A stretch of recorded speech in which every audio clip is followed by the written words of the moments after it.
would ask a credit controller in an interview is, why do you want, or why do you think you'd be good at credit control? And apart from their experience, someone who understands the importance of picking up the phone rather than email in order to build a relationship with customers. If you've got someone in that role that can build relationships with customers, the chances are you'll get your payments in on time. Why do you like being a credit controller? And what I'm looking for in the answer there is someone who feels aggrieved that a customer has not paid an invoice and really cares about getting that customer to pay and getting the business to enable that payment. Tell me at a high level the process you would go through to recover debts. And simply because that probably tells me quite easily and quickly what kind of credit controller you are. The process is very much email driven.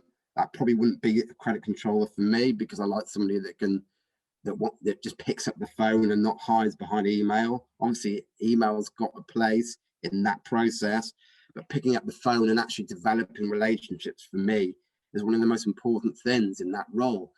I don't think you have to be aggressive as a credit controller at all. It's not about that. It's about developing the relationship with the customer. And to me, that's the best way you're going to get success. Key question for a credit controller interview stage is how they would actually manage a customer that isn't paying, not responding to them. I think it would show a good level of how methodical they are, and also whether they can escalate it at an appropriate point. Do they go to your finance controller or finance director and really get that input early on, rather than leaving it to a point where there's potentially no return? But also then gauging how they'd interact with the customer, because there is clearly a need to interact a lot with in a credit controller role. And the method of communication, there's usually alarm bells to me if they just keep saying email, email, email. Actually get on the phone or arrange to go and meet with the customer. There's a number of questions, but probably one at the top of the list would be, what is your key KPI in managing your portfolio of customers?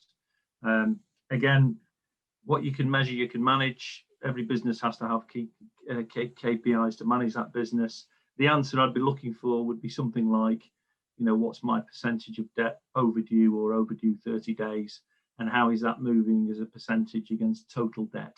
So that's one of the key ones that I've always focused on to improve debtor collection and performance. I try and move that into a situational question. So I'd say, how would you get access to the CFO for a slow paying customer? How would you go about doing that? Either practicing the scenario live or asking their approach. And the answer in that would be building the relationship with their personal assistant or exec assistant or whoever handles the phone ahead of the CFO. So if I'm interviewing a credit controller, I'm going to try and put a difficult situation in front of them. So that might be, I've got a repeat offender who pays late, they don't pay at all. Customer is aggressive, unhelpful. How do you manage that situation? And then what I'm looking for in a response there is, again, how do they think? How do they approach that process?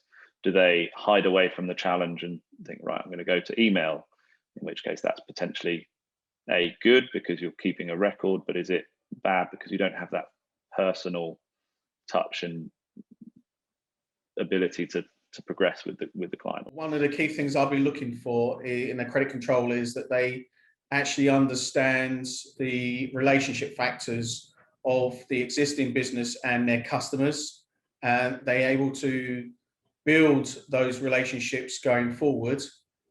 And certainly they need to make sure that the detail is very key. I think from a credit control point of view, I think where there is a problem of, say, a debt that could go bad is how they approach that with a customer.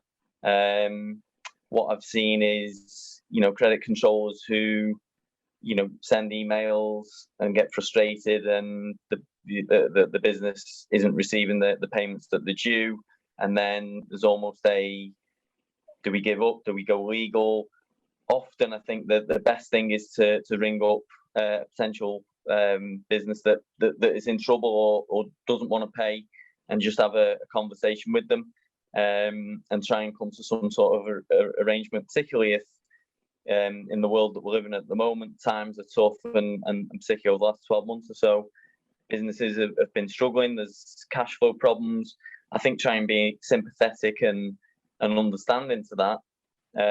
So I'd be interested in what's their approach been to those debts that have been a bit difficult, how they've approached it, what they've done.